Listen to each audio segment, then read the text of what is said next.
তাহলে কি বললাম?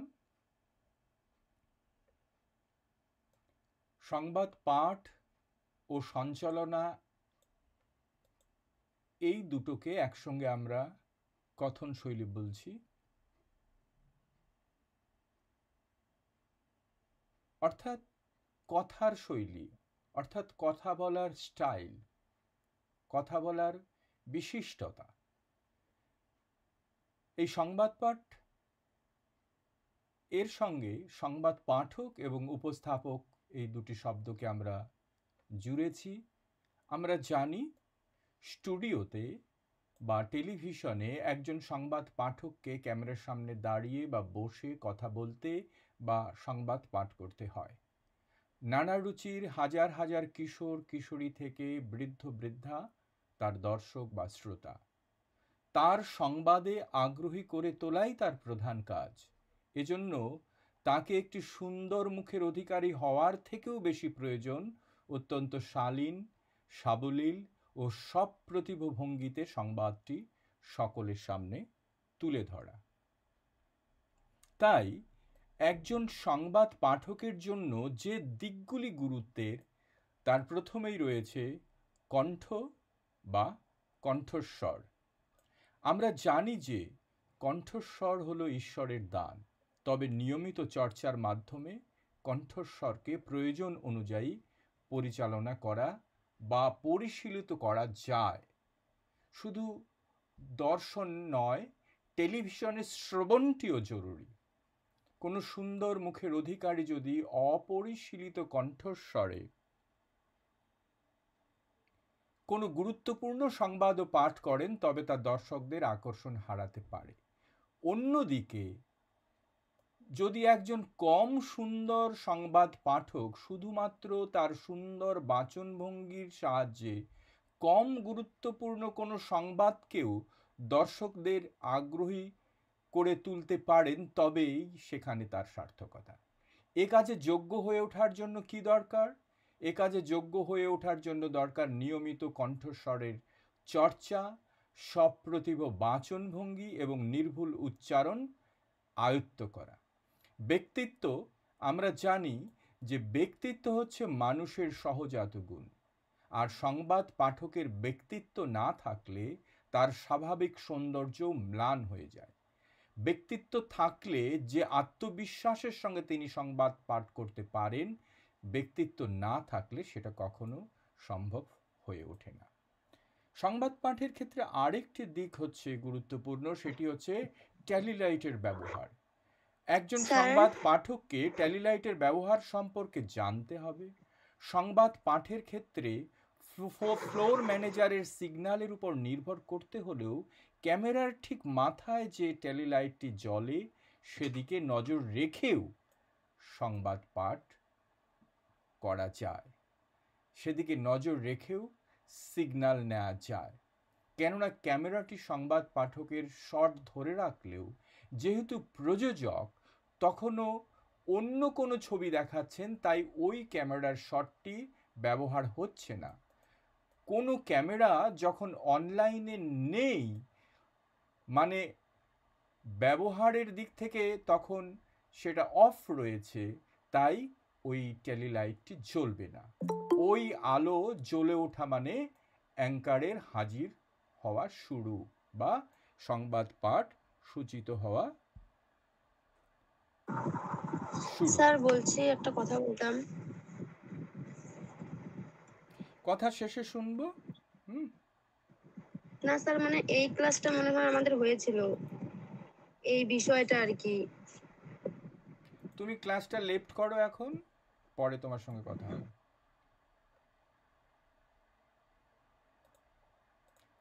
এবার আরেকটি দিক, আমরা আগের অংশে কি বললাম? টেলিলাইটের ব্যবহার। আবার এখন আমরা কি করব? টেলিপ্রম্পটার। এটাও আরেকটা অত্যন্ত গুরুত্বপূর্ণ দিক সংবাদের ক্ষেত্রে। বর্তমান সময়ে সংবাদ পাঠক টেলিপ্রম্পটারের সাহায্য নিয়ে সংবাদ পাঠ করেন। টেলিপ্রম্পটার আসলে কি সেটা তোমরা মানে একটা স্ক্রিন, আসলে সামনে একটা স্ক্রিন দেখে সেটাকে রিড আউট করা। বর্তমান সময়ে সংবাদ পাঠক টেলিপ্রম্পটারের সাহায্য নিয়ে সংবাদ পাঠ করেন, যাতে মনে হয় তিনি সরাসরি দর্শকদের দিকে তাকিয়ে পাঠ করছেন। সংবাদ পাঠক যে সংবাদটি পাঠ করেন সেটির ছবি সংবাদ পাঠকের চোখের সামনে থাকে এবং ক্যামেরায় বা স্ক্রিনে সেটা প্রতিবিম্বিত হয়। অবশ্য যথেষ্ট যত্ন নিয়েই এই পাঠের অভ্যাস না করলে এতে খুব অসুবিধেও হতে পারে। আরেকটা দিক, এইখানে ক্যামেরার সামনে অস্বাচ্ছন্দ্য বোধ করা চলবে না। অনেক সময় অস্বাচ্ছন্দ্য বোধ হতেই পারে। এজন্য কি প্রয়োজন? এজন্য প্রয়োজন সংবাদ পাঠক আগে রেকর্ড করা নিউজ বুলেটিন বা নিজের সংবাদ পাঠের ছবি, হাত নাড়ানোর ভঙ্গি ইত্যাদি দেখে কোনো ত্রুটি থাকলে তাকে সেইগুলো আগের থেকে ঠিকঠাক করে নিতে হবে। অর্থাৎ এই ক্ষেত্রে অনুশীলন অত্যন্ত গুরুত্বপূর্ণ একটা দিক। এরপরে আমরা আসছি অ্যাঙ্কার। এই অ্যাঙ্কারের সঙ্গে আমরা সংবাদ পাঠককেও জুড়ে একসঙ্গে আলোচনা করব। আমরা জানি পৃথিবীর প্রায় সর্বত্র সংবাদ পাঠক ও এই অনুষ্ঠান যে পরিবেশনা করেন সেই অনুষ্ঠান পরিবেশকের একই মানে একটা সমগোত্রীয় নাম, সেটা হচ্ছে অ্যাঙ্কার।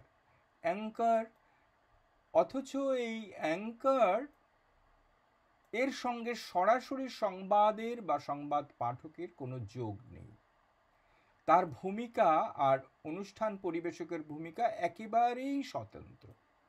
তাহলে প্রকৃত অ্যাঙ্কারের ভূমিকা কি সেটা একটা আলোচনার অপেক্ষা রাখে। আমরা জানি যে অ্যাঙ্কার শব্দটি সমুদ্রে ভাসমান জাহাজ সম্পর্কে জড়িয়ে আছে।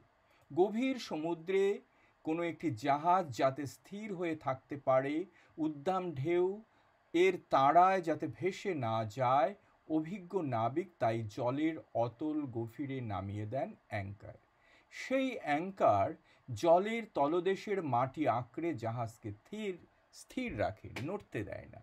টেলিভিশনের পর্দায় অনুষ্ঠানের শুরুতে যে হাস্যমুখ তরুণ তরুণীদের ছবি আমরা দেখি, তারা সমগ্র অনুষ্ঠানকে এতটুকু এলোমেলো হতে না দিয়ে নির্দিষ্ট লক্ষ্যের দিকে এগিয়ে নিয়ে যায়।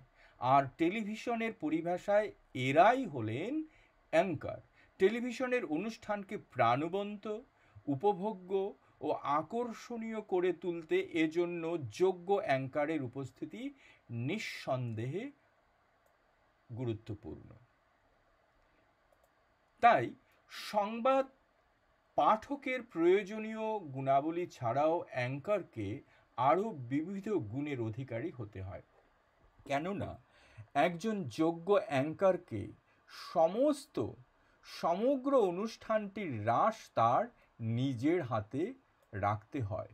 কোনো পর্যালোচনা, কোনো কুইজ প্রোগ্রাম বা কোনো অনুষ্ঠানকে প্রযোজকের ইচ্ছে মতো নির্দিষ্ট লক্ষ্যে পৌঁছে দেয় হচ্ছে অ্যাঙ্কারের কাজ।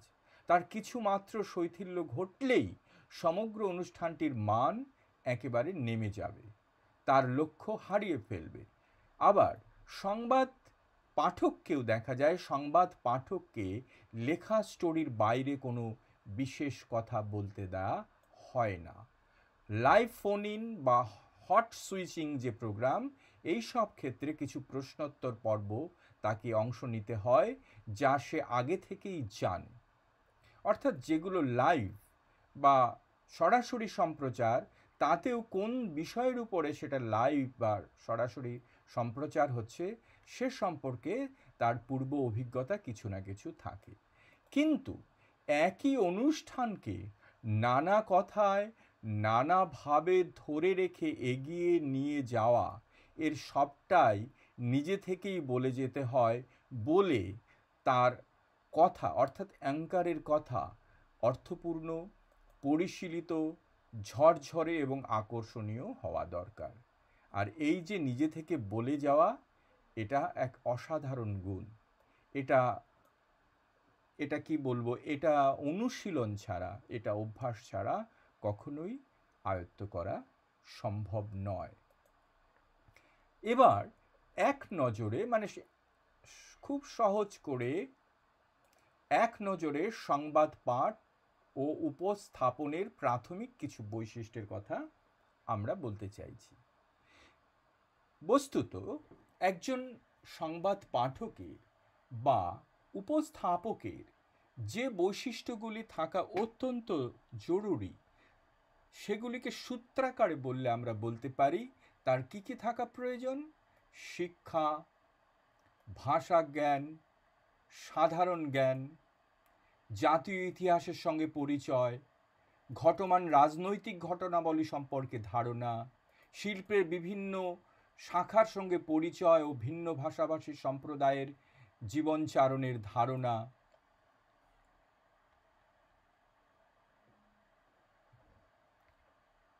আত্মবিশ্বাস, প্রত্যুৎপন্নমতিত্ব মানে তোমরা জানো, মানে তাৎক্ষণিক বুদ্ধিমত্তা, ব্যক্তিত্ব, এছাড়া একাগ্রতা। এই সংক্ষেপে এই 10টি প্রাথমিক এবং অত্যাবশ্যকীয় এই গুণের কথা বললাম। এগুলো কিন্তু একজন সংবাদ পাঠককে বা একজন উপস্থাপককে মাথায় রেখেই তার কাজে এগোতে হবে। এই 10টি যোগ্যতা সম্পন্ন তরুণ তরুণী অ্যাঙ্কারের দুরূহ কাজে, অভিজ্ঞতার ক্রমাগত অভ্যস্ততায় টেলিভিশনের দর্শকদের কাছে গ্রহণযোগ্য ও প্রিয় হয়ে উঠতে পারেন। এগুলি ছাড়াও অ্যাঙ্কারের অভিনয় ক্ষমতাও থাকা দরকার। কোন পরিস্থিতিতে কোন অভিব্যক্তি ফুটিয়ে তুলতে পারলে দর্শকের কাছে বা তিনি বিশ্বাসযোগ্য হয়ে উঠতে পারবেন সেই দিকটি তাকে মাথায় রাখতে হবে। আর এজন্য তাকে কিছুটা হলেও অভিনয় জানতে হবে। স্বাভাবিক সৌন্দর্য, রুচিশীল পোশাক আশাক, মেকআপের উপযুক্ত ব্যবহার এবং তাৎক্ষণিক বক্তব্য রাখার ক্ষমতাও একজন অ্যাঙ্কারের জন্য আবশ্যকীয় গুণাবলী। এই সবকটি গুণের সমন্বয়ে একজন অ্যাঙ্কার তার পার্সোনালিটি বা সেলিব্রিটি হয়ে ওঠার গুণ বা ক্ষমতা অর্জন করতে পারেন। এছাড়া কোনো বিশেষ স্টোরিতে নজর দেবার দরকার থাকলে তা অ্যালার্ট করেও রাখতে হয়। এটাও অ্যাঙ্কারকে মনে রাখতে হবে। মোট কথা, বক্তব্যের প্রাথমিক দায়টুকু একজন উপস্থাপকের প্রাথমিক গুরুত্বের জায়গা। তাই তিনি নিজের হাতে স্টোরির অর্ডার শিটে উপরের ওই বিশেষ ব্যাপারগুলোর উল্লেখ আছে কিনা তা নিজেই ভেরিফাই করে নিয়ে থাকেন। কেননা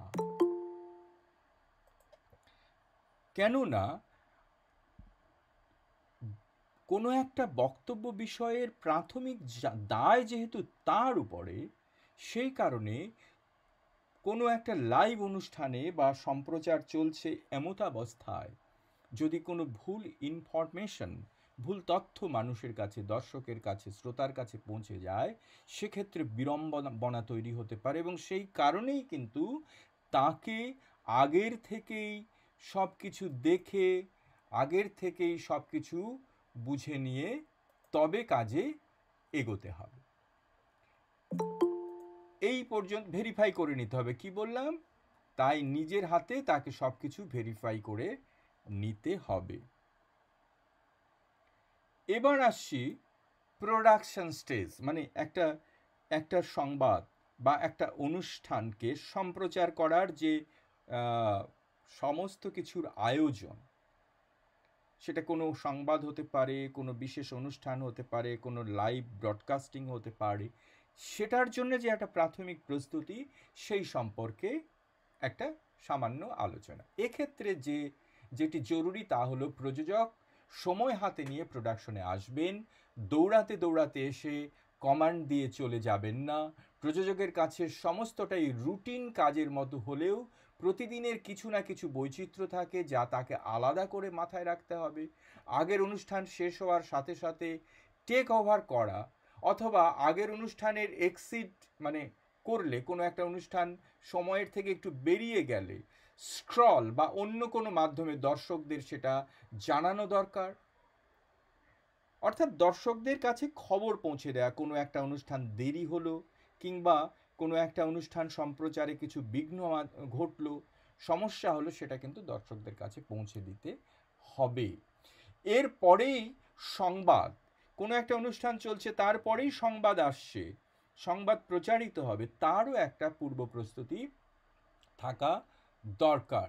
সংবাদের আগে কোনো লাইভ অনুষ্ঠান থাকলে সেই ক্ষেত্রে অনেক সময়ই অনেকটা অসুবিধে হয়, বিশেষ করে সংবাদ পাঠক যদি তার নিজের জায়গায় গিয়ে আগে থেকে বসতে না পারেন বা তার সুযোগ সুবিধাগুলি ভেরিফাই করে নিতে না পারেন, তবে নিউজ প্রোডাকশন খুবই এলোমেলো হওয়ার সম্ভাবনা থাকে। প্রযোজক ঠান্ডা মাথায় এই সমস্যা সমূহের মোকাবেলা করতে পারলেই সাফল্য সুনিশ্চিত হতে পারে। অনেকটা আমি যে তোমাদের ক্লাসটা নিচ্ছি, ধরো অনলাইন ক্লাস একটা কন্টিনিউয়াস প্রিপারেশনের উপরে নির্ভরশীল। আমি একটা স্ক্রিপ্ট রেডি করেছি, সেইগুলোকে তোমাদের বোঝানোর চেষ্টা করছি, সেইগুলো তোমাদের দেখিয়ে দেওয়ার চেষ্টা করছি। এবার এই ক্লাস চলাকালীন কোনো একজন তোমাদেরই বন্ধু ধরো কোনো একটা অপ্রয়োজনীয়, যেটা এই ক্লাসে এখনই না বললেই চলে, সে ক্লাসটাকে থামিয়ে দিয়ে তার সেই কথাটাই যদি গুরুত্বের সঙ্গে গুরুত্ব দেওয়ার কথা বলে, তখন কিন্তু ক্লাসটায় একটা বিঘ্ন তৈরি হয়। এটা এই সেকশনের ক্লাস কিনা, এখন এটা হচ্ছে কেন, ইত্যাদির জবাব তো আমি ক্লাসের শেষেও দিতে পারবো। অনেকটা এই রকম কোনো একটা নিউজ ব্রডকাস্ট হচ্ছে বা কোনো একটা অনুষ্ঠান হচ্ছে যেটা অনলাইন, যেটাকে আমি সরাসরি সম্প্রচার করে দিচ্ছি, সেই ক্ষেত্রে কিন্তু এই সমস্যাগুলো যাতে না হয় সেদিকে নজর রাখতে হবে। তোমাকে আগের থেকেই সবাইকে, মানে আমি যদি আগের থেকেই তোমাদের বলে দিতাম আমার ক্লাস শুরু হয়ে গেলে কেউ আগেই প্রশ্ন করবে না, ক্লাস শেষ হলে তারপরে তোমরা প্রশ্ন করতে পারো, তাহলে এই রকম অসুবিধে হওয়ার সম্ভাবনা তৈরি হতো না। যাই হোক, এই যে সমস্যা, এই সমস্যা সমূহকে মোকাবিলা করা কিন্তু খুবই আবশ্যক কোনো একটা অনুষ্ঠানকে সফল করবার জন্য। আবার যদি ভিডিও রেকর্ডিং রুমে বুলেটিনের পরপর অর্ডার অনুযায়ী সাজানো নিউজ যে স্টোরি, সেই নিউজ স্টোরির মাস্টার ক্যাসেট বা কিউ শিট, মানে সব যদি পরপর সাজিয়ে দেওয়া না থাকে, সেইগুলো যদি একটা অর্ডারে না থাকে, তাহলেও কিন্তু সমস্যার তৈরি হতে পারে। এই কারণেই এই সব কিউশিট বা মাস্টার ক্যাসেট সব সাজানো আছে কিনা সেগুলিকেও দেখে নেওয়া অত্যন্ত জরুরি। একজন সার্থক প্রযোজক সব ঠান্ডা মাথায় এই সব করে থাকেন, কখনো তিনি রেগে যান না বা উত্তেজিত হয়ে যান না।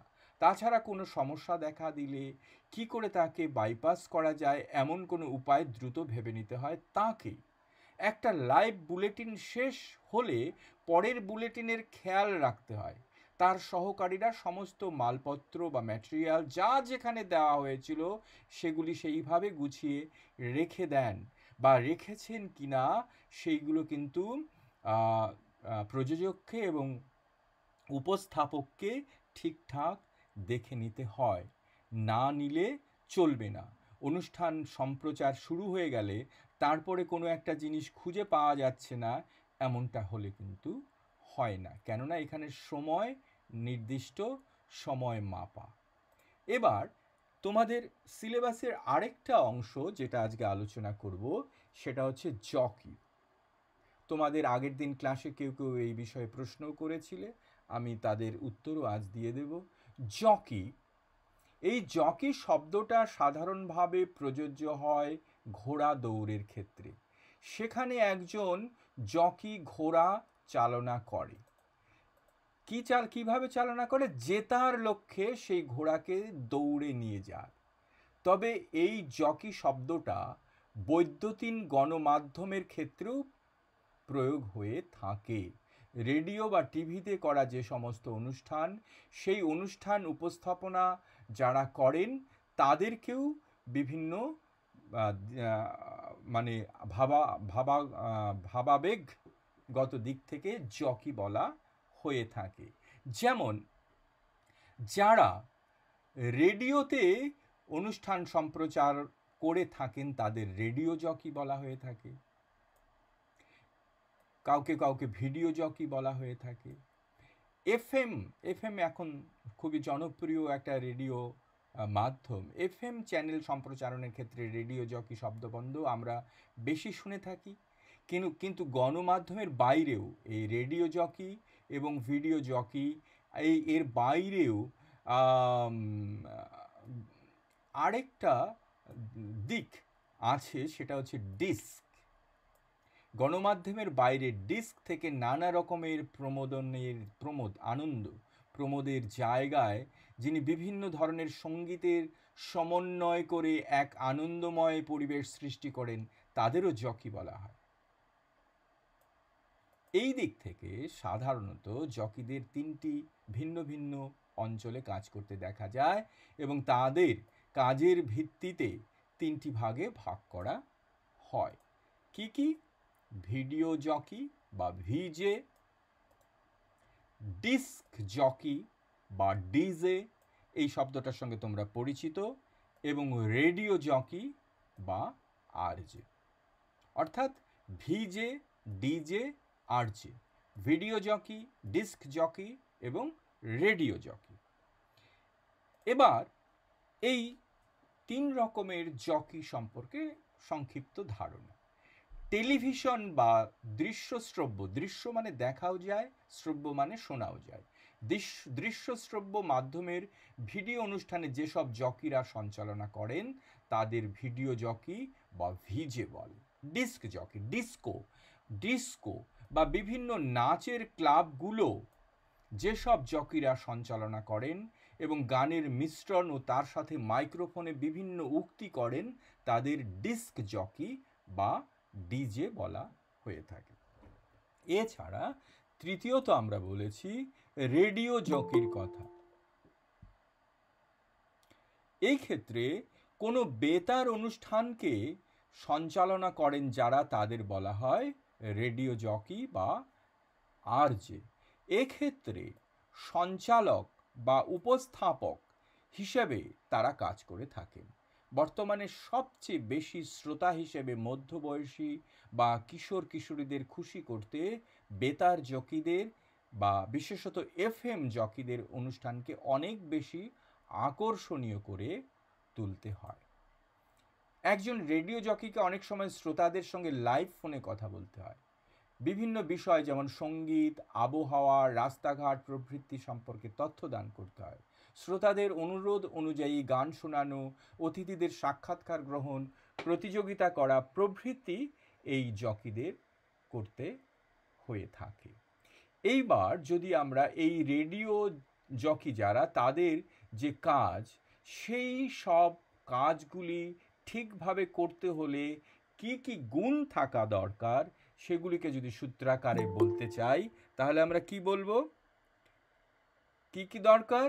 বিভিন্ন বিষয়ে জ্ঞানের অধিকারী হওয়া, সাম্প্রতিক বিষয় সম্পর্কে সচেতনতা অবলম্বন করা, সাম্প্রতিক প্রবণতা ও ফ্যাশনের ব্যাপারে অবগত থাকা, স্টুডিওতে কোনো অতিথি এলে তার সঙ্গে কথা বলার ক্ষমতা, যে কোনো সাধারণ শ্রোতার সঙ্গে কথা বলার দক্ষতা থাকতে হবে তার। এছাড়া আরও আমরা যদি এইখানে যে চারটি বৈশিষ্ট্যের কথা বললাম, এছাড়াও একজন রেডিও জকির যেসব কাজ সাধারণভাবে করতে হয় তার জন্য আরও কিছু অভিজ্ঞতা বা দক্ষতা তাদের থাকা প্রয়োজন। তার মধ্যে 1 নম্বরেই রয়েছে সঙ্গীত জ্ঞান। 1 নম্বরে রয়েছে সঙ্গীত জ্ঞান। রেডিও জকি এই সম্পূর্ণ নামটি জুড়ে রয়েছে সঙ্গীত। একজন রেডিও জকির মূল কাজ সঙ্গীতকে ঘিরে বেতার মানুষকে বিনোদন দান করা, আর এই বিনোদনের বেশিরভাগ অংশ জুড়ে থাকে গান বা সঙ্গীত। তাই একজন রেডিও জকিকে সঙ্গীত সম্পর্কে অভিজ্ঞ হতে হয়। আবার রেডিও জকিকে মন থেকে অনেক বেশি প্রাণবন্ত ও জীবনী শক্তি সম্পন্ন হতে হয়, কেননা শ্রোতাদের সঙ্গে ভালো কথা বলার ক্ষমতা তাকে সব সময় রাখতে হয়। এটা তার একটা অন্যতম গুণ। তাকে নিজের প্রতি আত্মবিশ্বাসী হতে হয়, তাকে নিজস্বতার শৈলীতে নিজের আলাদা পরিচিতি গড়ে তুলতে হয়, সংকোচ দূর করে তাকে নিজের মতন করে উন্মুক্ত মনের মানুষ হিসেবে উপস্থাপন করতে হয়। সাধারণ মানুষের মনের মধ্যে পৌঁছানোর জন্য তাকে খুব সাধারণ, সহজভাবে, সাবলীলভাবে নিজের মনের কথা, নিজের ভাবাবেগ প্রকাশ করতে হয়।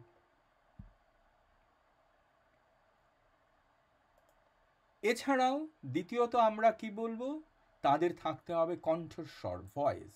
রেডিও জকির ক্ষেত্রে কণ্ঠস্বরের নিয়ন্ত্রণ তার কথা বলার শৈলী তথা নিজস্ব পরিচয়ের প্রধান হাতিয়ার। একই ধারায় কথা বললে শ্রোতারা একঘেয়েমি মনে করেন, ফলে শ্রোতাদের ধরে রাখার জন্য তার কথা বলার ধরনে বিভিন্ন সময়ে পরিবর্তন বা বৈচিত্র্য আনতে হয়। স্ক্রিপ্ট অনুযায়ী বিবেচনা করে তার নিজস্ব শৈলীতে উপস্থাপন করতে হয়।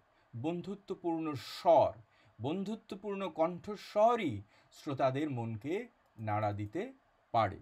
অর্থাৎ নিজের কণ্ঠস্বরের মধ্যে একটা আপন করে নেওয়ার ভাবাবেগ থাকতে হবে।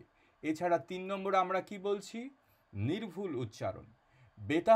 বেতার অনুষ্ঠানে বা সংবাদ পরিবেশনে এটি একটি অপরিহার্য গুণ। ভুল ও আঞ্চলিক দোষে দুষ্ট উচ্চারণ পদ্ধতিতে কখনোই এই কাজ করা যায় না। ভালো কণ্ঠস্বরের অধিকারী হয়েও কেউ যদি সঠিক উচ্চারণ করতে না পারে, তাহলে সেই ক্ষেত্রে তার সংবাদ বা তার কোনো উপস্থাপনা ঠিকঠাক হবে না বা ব্যর্থ হবে। আর এক্ষেত্রে এই এই এটা আমরা এই নির্ভুল উচ্চারণ কি করে অর্জন করব, তার জন্য প্রয়োজন অনুশীলন। অনুশীলনের দ্বারাই জিভের জড়তা কাটিয়ে সঠিক উচ্চারণ পদ্ধতি আয়ত্ত করা সম্ভব। অর্থাৎ অনুশীলনের বিকল্প এই ক্ষেত্রে কিছু নাই। যেমন আমরা জানি স, স, স, র, র, য়, য, এই যে বিভিন্ন ধ্বনিগুলো রয়েছে, এদের সঠিক উচ্চারণ আমরা অনেক সময়ই করি না এবং সেই কারণে শব্দের উচ্চারণও আমরা ভুল করে ফেলি। 4 নম্বর, বিরতি বা ছেদ চিহ্নের ব্যবহার, অর্থাৎ কোথায় থামতে হবে সেই সম্পর্কেও কিন্তু একটা স্পষ্ট ধারণা বা জ্ঞান থাকা দরকার। বেতার অনুষ্ঠান বা সংবাদ পাঠ আর বই পড়া কিন্তু এক নয়। সংবাদ পাঠের সময় যথাস্থানে ছেদ বা বিরতি দিতে হয়, বা দাড়ি কোথায় সেটা জানতে হয়। সঠিক স্থানে যথাযোগ্য বিরতি দেওয়াতেই একমাত্র সংবাদের আকর্ষণ বাড়তে পারে। একটানা সংবাদ পরিবেশন শুধুই শ্রোতাদের বিরক্তি তৈরি করে। অর্থাৎ কোথায় দাড়ি, কোথায় কমা, কোথায় বিস্ময় ইত্যাদি কিন্তু ঠিকঠাক প্রকাশ করতে হবে, না হলে কোনো সংবাদ বা কোনো অনুষ্ঠান পরিবেশনা ঠিক কখনোই হতে পারে না। এরপর আসে 5 নম্বর, কি, উপযুক্ত গতিবেগ। কোনো একটা সংবাদ বা লাইভ অনুষ্ঠান বা উপস্থাপনা, কোনো অনুষ্ঠানের প্রচার করার ক্ষেত্রে আমি যে কথাগুলো বলতে চাই, আমরা যে কথাগুলো বলবো বা যে শব্দগুলো উচ্চারণ করব, তার গতির যদি একটা নির্দিষ্ট মাত্রা না থাকে, তাহলে কিন্তু নির্দিষ্ট সময়ে কোনো একটা অনুষ্ঠান করা সম্ভব হবে না।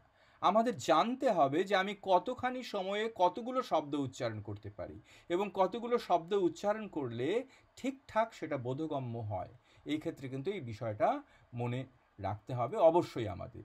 বেতার অনুষ্ঠানে উপস্থাপক বা সংবাদ পাঠক পাঠিকার কাজ হলো একটি সংবাদ বুলেটিন সঠিকভাবে শ্রোতাদের কানে পৌঁছে দেওয়া।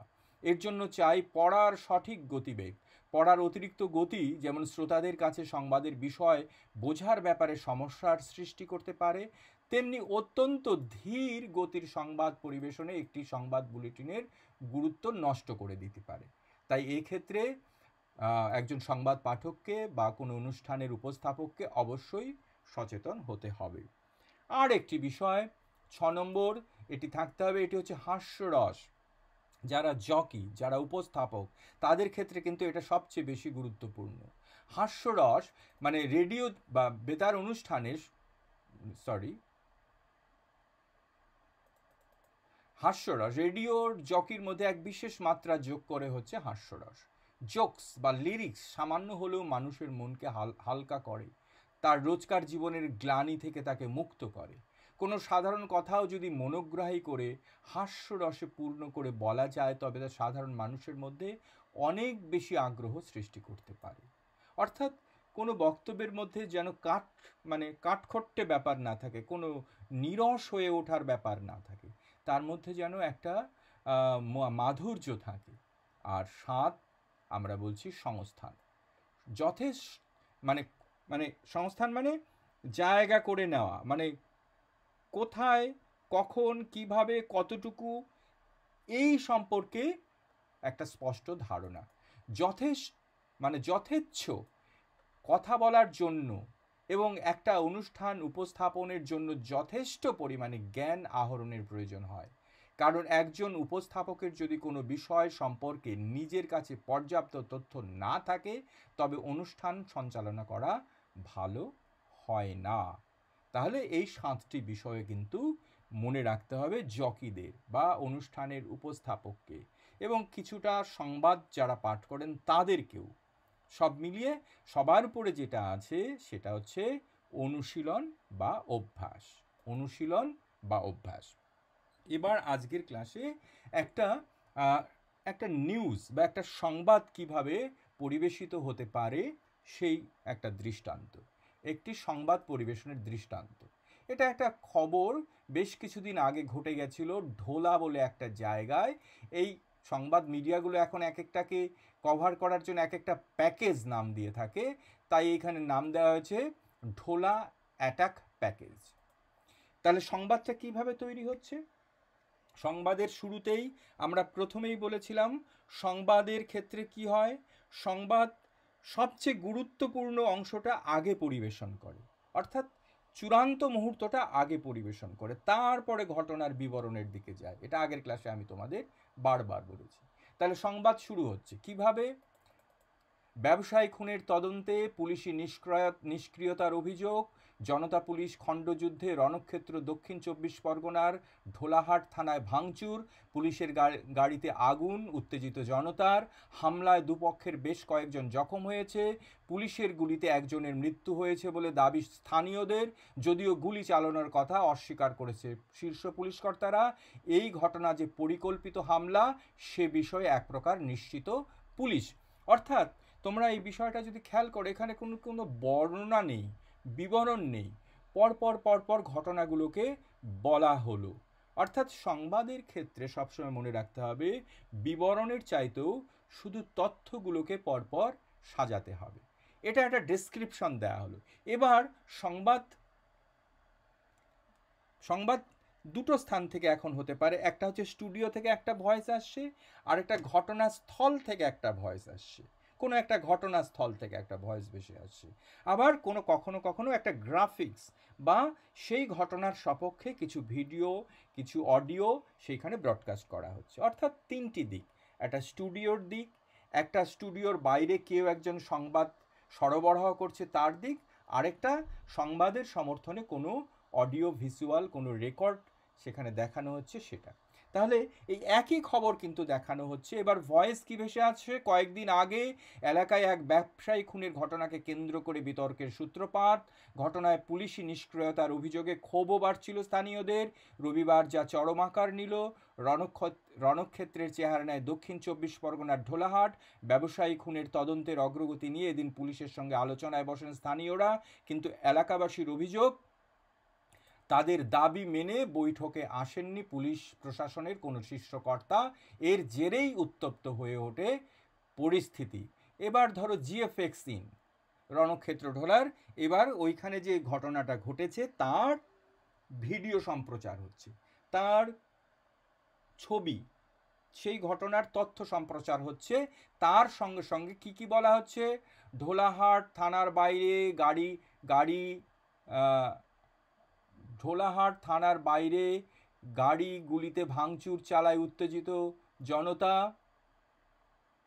পুলিশের একটি জিপ ও একটি ভ্যানে ভাঙচুর করা হয়, আগুন ধরিয়ে দেওয়া হয় পুলিশের কয়েকটি গাড়িতে, যথেচ্ছ ভাঙচুর চালানো হয় ঢোলা থানায়, পুলিশ কর্মীদের লক্ষ্য করে শুরু হয় ইট বৃষ্টি, শুরুর দিকে আত্মরক্ষায় ব্যস্ত হয়ে পড়েন পুলিশ কর্মীরা, পরে ওয়্যারলেসে আশপাশের থানাগুলিতে খবর দেওয়া হয়, এরপরই ঘটনাস্থলে আসে বিশাল পুলিশ বাহিনী, পরিস্থিতি মোকাবেলায় লাঠিচার্জ করে পুলিশ, ছোড়া হয় কাঁদানে গ্যাস,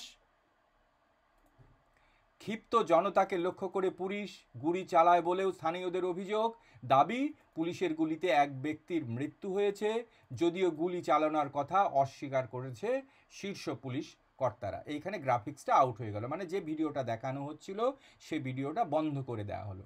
তারপরই আবার ভয়েস বা কণ্ঠস্বর, আবার ওই খবরের কথা বলা হচ্ছে। পরে ঘটনাস্থলে যান পুলিশ সুপার ও ডিআইজি, প্রেসিডেন্সি রেঞ্জ। ঘটনাটি নিছক জনতার ক্ষোভের বহিঃপ্রকাশ বলে মানতে নারাজ পুলিশ। থানায় হামলার পিছনে পরিকল্পিত ছকই দেখছেন শীর্ষ পুলিশ কর্তারা। তাদের যুক্তি, আবার একটা গ্রাফিক্স বা ভিডিও একটা ইন হয়ে গেল। কি? তদন্তে গাফিলতির অভিযোগ তুলে পুলিশের বিরুদ্ধে বিক্ষোভ দেখানো যেত, থানা ঘেরাও বা অবস্থান বিক্ষোভেও বসা যেত, কিন্তু বিক্ষোভের চেনাপথে না গিয়ে পুলিশের সঙ্গে খণ্ডযুদ্ধ অস্বাভাবিক ঘটনা। এটা একটা গ্রাফিক্সে দেখানো হচ্ছে। সুনির্দিষ্ট পরিকল্পনা ছাড়া এভাবে থানায় হামলা সম্ভব নয়, সাধারণ মানুষকে সামনে রেখে হামলা চালিয়েছে দুষ্কৃতীরা। এবার আবার ওই ভিডিও বা গ্রাফিক্স আউট হয়ে গেল। এরপর আবার ভয়েস বা কণ্ঠস্বরে আমরা শুনতে পেলাম, জনতা পুলিশ খণ্ডযুদ্ধের পর থমথমে ঢোলাহাট, জখম পুলিশ কর্মীদের ডায়মন্ড হারবার মহকুমা হাসপাতালে ভর্তি করা হয়েছে, এলাকায় বিশাল বাহিনী মোতায়েন করা হয়েছে, নামানো হয়েছে র্যাব ও combat force. Bureau report, ITV news Bangla. এরকম একটা খবরের চক আউট, একটা দৃষ্টান্ত তোমাদের আমি দিলাম। তাহলে আজকে এইখানেই, এই পর্যন্তই আজকের ক্লাস। তোমাদের জকি সম্পর্কে আলোচনার ছিল, একটা খবরের দৃষ্টান্ত দিয়ে তার একটা আলোচনার দিক ছিল, সবকটাই আমি আলোচনা শেষ করলাম। এবার তোমাদের যদি কোনো প্রশ্ন থাকে সেই প্রশ্নগুলোর উত্তর আমি দিতে পারব।